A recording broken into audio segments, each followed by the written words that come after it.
Bonjour tout le monde.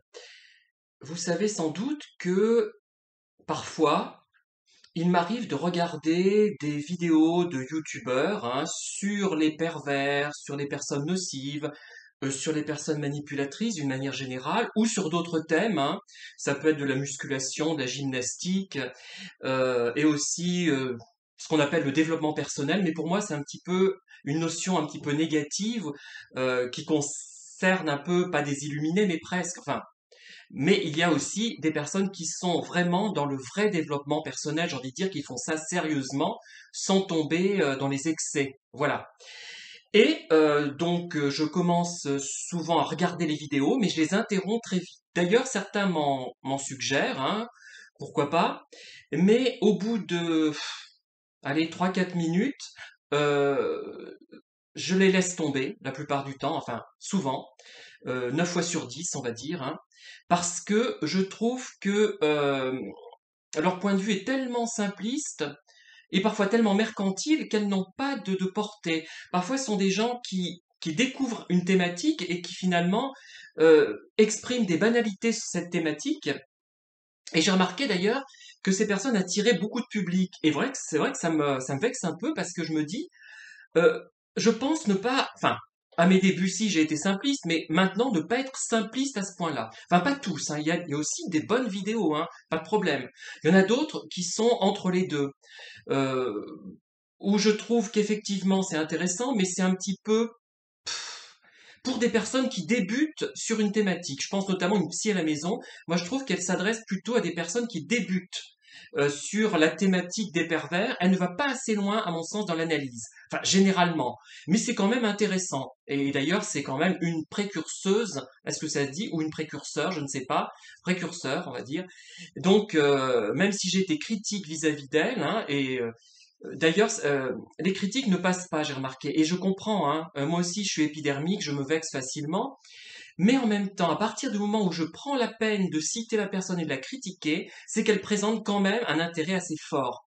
Parce que quand on est face à des vidéos, par exemple, tellement nunuches, tellement mercantiles, euh, qu'on en reste sidéré finalement, on se dit mais ça ne vaut même pas la peine de critiquer cette vidéo parce qu'il y aurait tout à redire. Il faudrait faire un volume de 500 pages ou alors dire mais refaites votre vidéo.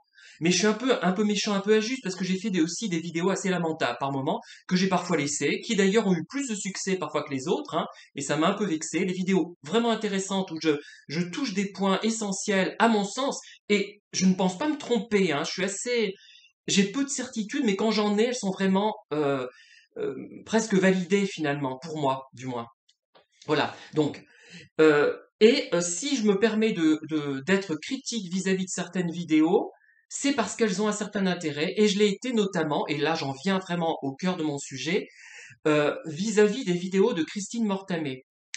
Alors, j'ai expliqué tout à l'heure que je regardais comment dire, des vidéos et que j'interrompais au bout de 3 4 minutes. Alors pour celle de Christine Mortamé, quand elle dure 20 minutes, j'en regarde au moins 15 minutes en général, parce que la fin, j'ai remarqué que bon, c'est parfois moins intéressant et j'en sais assez et je reviens parfois dessus. Et c'est peut-être la seule, ou une des rares, non pas la seule, non, il y en a quelques autres que je regarde jusqu'au bout ou quasiment, qui retient vraiment mon attention et je voudrais intervenir sur cette Christine Mortamé que j'avais critiquée d'ailleurs. Et pourquoi je l'avais critiquée? Parce que justement, j'avais enfin, légèrement égratigné peut-être, et je le regrette parce que j'ai peut-être été maladroit, et j'aurais voulu entrer finalement en communication avec elle parce que je la trouve vraiment intéressante, malgré ces petites choses qui m'agacent un peu dans ce qu'elle peut dire, et je vais les expliciter, enfin, les détailler brièvement ici, mais je n'ai pas regardé toutes ces vidéos, j'en ai regardé beaucoup d'elles, mais pas toutes sans doute, je pense pas. Et, euh, et pourquoi je me permets de la critiquer, c'est parce qu'en fait, elle n'est pas loin, euh, je dirais pas de la perfection, mais quasiment, parce que vraiment, elle aborde les choses d'une façon euh, vraiment qui va, j'irais presque au cœur des choses. Elle a compris des situations. Elle m'a aidé moi. C'est la seule qui m'ait vraiment apporté vraiment quelque chose en profondeur et qui m'est amené, qui m'est incité à me poser certaines questions et à valider des hypothèses que j'avais faites. Je détaillerai notamment quelques points. Et j'ai été ému par sa dernière vidéo, ou l'avant-dernière, je ne sais pas si depuis hier elle en a fait une autre, où elle parle de son enfance, hein. Et je reviendrai aussi brièvement là-dessus, mais peut-être en plusieurs vidéos, parce que j'ai tellement de choses à dire que ça va être long. Alors, je suis pas d'accord avec elle sur quelques points, notamment ses références peut-être à la psychanalyse, où elle explique que certains critères, certaines caractéristiques de personnalité, enfin je résume à outrance et avec mes mots à moi, hein, je suis pas spécialiste, sont connotées féminines et d'autres connotées masculines. En fait, elle dit pas ça, il y a des caractéristiques féminines et d'autres masculines. C'est à la fois vrai et faux, c'est-à-dire que, par exemple, je prends la sensibilité. La sensibilité, je suis désolé, la sensibilité est féminine, la sensibilité est masculine. Elle est à la fois féminine et masculine. Bon, pour des raisons de commodité, je pense qu'on a classé dans une catégorie féminine et masculine ces choses, mais ce n'est pas adéquat pour notre époque actuelle, et ça peut inciter des jeunes, par exemple, qui n'assumeraient pas des caractéristiques jugées féminines, qui ne sont pas féminines, mais qui sont jugées féminines, de ne pas les accepter et de ne pas explorer cette partie de leur personnalité, enfin de ne pas profiter de cette partie-là. Vous voyez, c'est grave. C'est pour ça que maintenant on peut plus dire ça. On pourrait dire, il y a des caractéristiques, je sais pas, prendre des couleurs jaunes et vertes. Voilà. Alors, dans les jaunes, ça serait peut-être toutes les féminines, celles qui étaient attribuées aux femmes, et dans les vertes, celles qui étaient initialement attribuées aux hommes. Voilà. Euh, Parce que ça a un impact, je vous assure, mais je voudrais vraiment vous convaincre, parce que j'en suis sûr qu'il y a des hommes qui n'osent pas développer des caractéristiques, certaines caractéristiques de leur personnalité, certains comportements, certaines paroles, parce que ils vont penser, ah oui, mais on va penser que je suis une femme, je suis féminin, alors qu'ils l'ont, cette caractéristique, ils la taisent, et c'est ça qui est important. C'est pour ça, c'est pas pour, je vous raconte pas ça pour vous emmerder, oula, pardon, je rends des grossièretés, pour vous agacer, hein, je ne rabâche pas ça, parce que c'est vraiment une conviction forte de moi, de ma part, mais vraiment très importante pour la libération de l'homme, pour la libération de la femme, qui choisira après certaines choses dans les choses attribuées aux femmes et d'autres dans les choses attribuées aux hommes, etc. Mais faut pas les étiqueter féminines ou masculines, simplement. Voilà. J'étais en désaccord sur ce point, mais au fond, tout à fait d'accord avec elle, puisqu'elle disait que finalement, dans un homme ou dans une femme, il y a des caractéristiques de la branche féminine et de la branche féminine, de la branche masculine. Mais ce n'est ni féminin ni masculin, c'est ça. Simplement une question de termes. Mais ces termes ont un poids énorme. C'est essentiel. C'est ça, je voudrais vraiment que vous me disiez si vous comprenez ce que je veux dire, mais c'est important. Moi, j'ai envie de faire passer un message. Je ne gagne rien avec ces vidéos, donc j'ai envie de vraiment essayer de convaincre sur des bases élémentaires qui ne sont pas acquises par l'ensemble de la population. Voilà, par la plupart des gens. Deuxième point, dans sa vidéo sur la spiritualité, que j'ai bien aimé aussi, elle parle de l'homéopathie. Bon, alors, je suis à la fois critique et pas critique. Homéopathie, pour moi, c'est quelque chose qui n'a pas une validité scientifique. Je suis désolé, hein. Moi, je suis bête et méchant. J'ai un côté mathématique, bien que je sois pas bon en maths, hein. C'est peut-être pour ça que quand j'ai fait des tests sur les maths, j'avais une bonne logique. J'étais dans le deuxième groupe, pas le premier, mais le deuxième, d'après le test. Et donc, j'avais une forte logique. J'ai une forte logique, moi. J'ai un esprit scientifique, mais par contre, je n'arrive pas je vais pas utiliser l'outil mathématique de façon optimale, tout simplement. Et là, par rapport à ça, ça me gêne. Par contre, ce qu'elle raconte en utilisant cet exemple est formidable. Voilà. C'est une bonne image qu'elle donne. Vous écouterez cette vidéo, je vais pas vous la déflorer, et c'est vraiment intéressant justement. Vous voyez, il y a le pour et le contre à chaque fois. Et il y a un troisième point. Enfin, c'est les trois principaux points par rapport à ce qu'elle appelle profil atypique au potentiel intellectuel ou émotionnel. Enfin bref, elle fait allusion beaucoup au QI. Enfin, peut-être pas dans toutes ses vidéos, mais dans celles que j'ai entendues. Après, il me semble qu'elle modifie un petit peu son point de vue et qu'elle parle d'une intelligence qui n'est pas si facile que ça à valider, comment dire, j'arrive pas à trouver, à identifier, voilà, qui est celle des personnes qu'elle appelle haut potentiel. Bon, moi j'aime pas ce terme de haut potentiel, ça fait prétentieux donc, mais ça ne l'est pas en fait. Mais pour moi ça fait prétentieux donc j'ai pas envie de l'utiliser et je parle plutôt de profil atypique parce que beaucoup de gens qui réfléchissent, qui ont une capacité de percevoir des petits détails, qui dans une situation où personne ne verra rien, eux, ils vont tout voir de façon claire et évidente, et ils vont ressentir toutes ces choses de façon forte, mais ils ne sont pas pour autant très intelligents, ils n'ont pas un haut QI. C'est mon cas. Une intelligence moyenne, mais une capacité à percevoir quand je veux les voir, quand je veux pas me cacher la vérité, hein, attention, parce que j'ai aussi ce problème-là, parfois, parce que je suis parfois en fatigue. Eh bien, on n'a pas besoin d'avoir un haut QI pour ça. C'est faux, mais c'est faux, voilà. C'est sur ces 3 points que je suis en désaccord avec elle. Par contre, sur tout le reste, vraiment, il y a des choses qui m'ont énormément apporté et qui m'ont aidé à me dire, mais euh, cette personne ne me pose des questions que sur mon travail et pas sur ce que je fais en dehors, mes loisirs, mes passions, les choses qui sont importantes pour moi.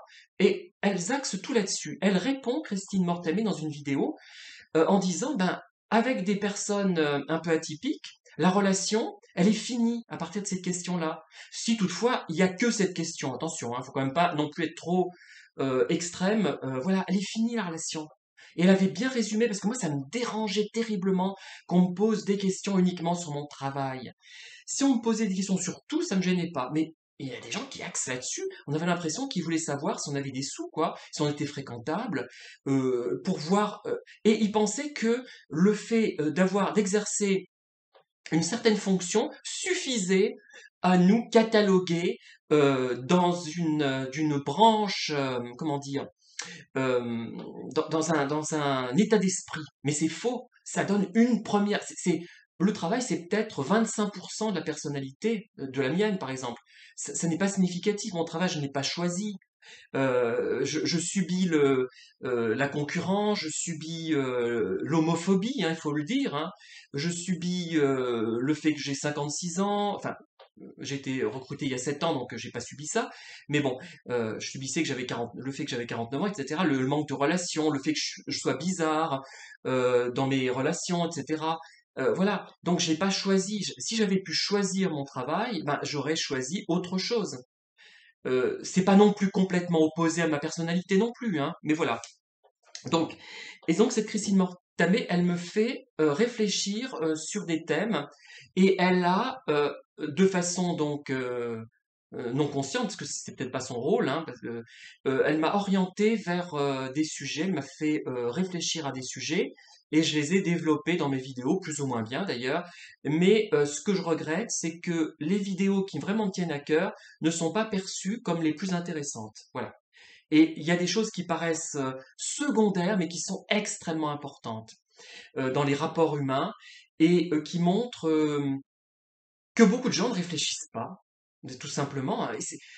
Par exemple, j'ai remarqué une chose, et c'est venu après avoir écouté finalement notamment les vidéos de Christine Mortamé, hein, indirectement, par association d'idées, je pense.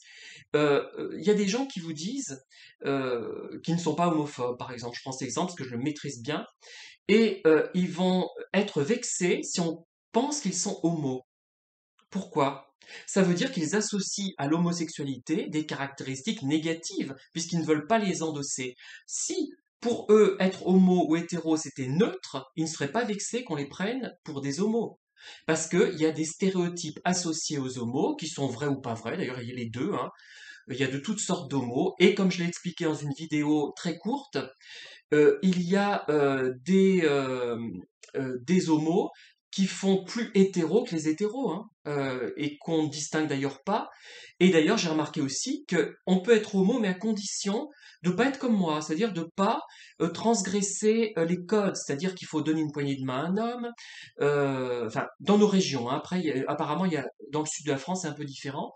Il faut adopter une certaine attitude de virilité, pas exprimer des sentiments. Ça va si on est homo et qu'on ressemble à un hétéro, ça passe. Si on ne ressemble pas à un hétéro, ça passe moins bien. Je peux vous l'assurer, hein, je le vis. Je le vis tous les jours, quasiment.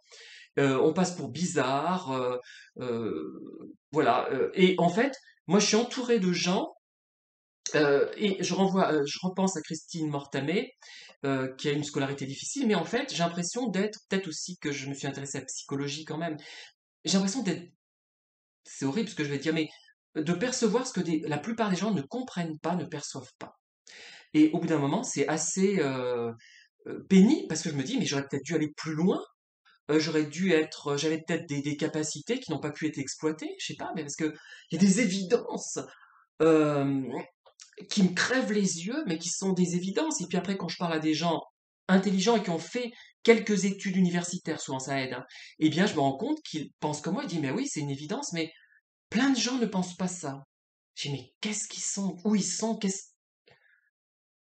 Bon, après, quand j'étais jeune, j'avais pas ce degré de développement, mais bon, et je me dis, mais je suis peut-être plus intelligent que la moyenne, et pourtant, moi, je suis sûr que si je passais un test de QI, j'y arriverais pas. Ça me stresse, ça m'angoisserait, peut-être, je sais pas, je suis sûr que j'aurais un résultat calamiteux. Et on se dirait, mais celui-là, il a une déficience, d'une déficience, quelque chose comme ça. Donc, je reviens maintenant plus directement encore sur Christine Mortamet, qui explique que pendant son enfance, elle a été vraiment malmenée, ça m'a vraiment touché, perturbé pour elle, hein. Et d'ailleurs, je pense, j'ouvre une parenthèse, que je pense à quelque chose qui a peut-être pu la blesser si elle est tombée sur cette vidéo, qu'elle avait un côté, elle était issue pour moi de la moyenne bourgeoisie. Je sais pas pourquoi j'ai dit ça. Pourquoi pas haute bourgeoisie? Parce que j'ai l'impression qu'elle n'est pas richissime, hein, mais elle a une classe naturelle, je crois, cette personne. Elle a bien, une distinction que je trouve naturelle. C'est vraiment un type de personne que moi j'apprécie. Enfin, tout de suite je la vois, je dis, ouh là là, voilà quelqu'un qui a de l'allure, hein, qui a un bon physique, qui est séduisant. Et je dirais la même chose pour un homme, donc ce n'est pas du tout misogyne, hein, voilà. Et encore, il y aurait l'aspect sensuel qui se grefferait dessus. Et il est clair que si c'était un homme, l'équivalent de Christine Mortamet en homme, je serais complètement subjugué, je crois. Voilà. Je serais amoureux, quoi, on va dire ce qui est. Euh, bon, bon, après, il faut voir ce que ça pourrait donner en homme, je sais pas.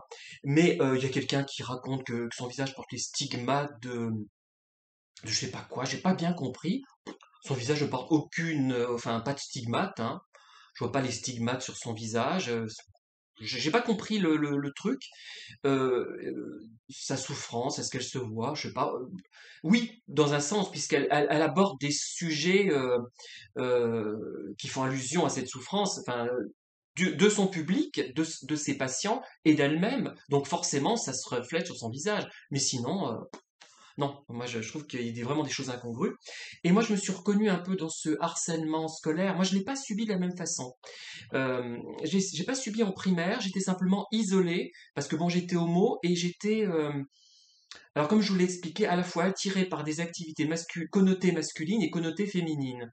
Donc, j'étais finalement avec un groupe de filles qui étaient les meilleures de la classe, souvent les plus douées. Moi, j'étais pas le meilleur, j'étais plutôt moyen, les plus intelligentes, mais les plus finalement, comment dire, enfin soit les plus intelligentes, soit les plus pas masculine, c'est pas le terme, hein. Vous voyez, qui avait une apparence féminine, mais qui finalement avait une personnalité forte, vous voyez, pas des garçons manqués, mais presque, enfin, voilà. Mais c'est difficile, il faudrait que j'analyse ça plus en détail, hein. Par contre, j'ai eu des problèmes, j'ai pas eu de problème en primaire. Il faut dire aussi que j'étais dans un environnement, euh, notamment à Sainte-Philomène, où il y avait une bienveillance, moi je trouve, hein. C'était catho, mais les cathos, je les trouve pas toujours bienveillants, mais là je trouve qu'il y avait une bienveillance, et on nous incitait à nous respecter mutuellement, à ne pas répondre si on nous frappait, et d'aller voir un enseignant, quoi. Il y avait quelque chose de bienveillant dans cette scolarité, même en CM1, CM2, où j'étais dans le... Là, j'ai pas eu de problème non plus particulier, enfin ponctuel si, mais c'était une fille un peu bizarre qui arrachait mes boutons et les boutons d'autres gamins. Mais j'ai pas été malmené tellement physiquement. J'étais secoué un peu par moment, mais pas tellement, pas tant que ça. Par contre, au collège, oui. Alors là, ça a été un peu difficile. En classe de, on va dire, cinquième, quatrième surtout. Là, ça n'a pas été facile pour moi, notamment parce que j'étais homo. Mais après, troisième, ça s'est un peu atténué. Et seconde, première, terminale, plus du tout, hein. Voilà. Bon, voilà, donc voilà le peu que je dirais sur Christine Mortamet en lui disant, je sais que, bon, elle ne me répondra pas hein, parce qu'elle n'a pas le temps, elle me perçoit peut-être comme néfaste parce que je lui ai dit des choses un peu blessantes peut-être par moment, mais c'était finalement positif parce que une personne qui aurait été nulle, je ne prends même plus la peine de dire vous êtes, enfin, ce que vous dites, c'est n'importe quoi. Vous voyez, ça vaut même pas la peine. J'écoute la vidéo pendant 3-4 minutes, puis je passe à la suivante, quoi. Je l'oublie. Voilà. Donc c'est elle m'a plus marqué que les autres.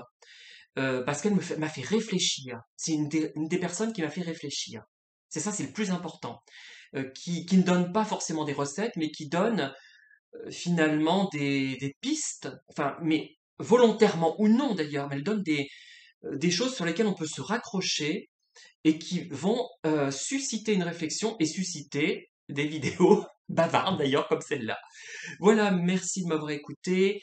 À très bientôt. Bonne journée à tous et à toutes, ou à toutes et à tous, puisqu'il y a une égalité des sexes.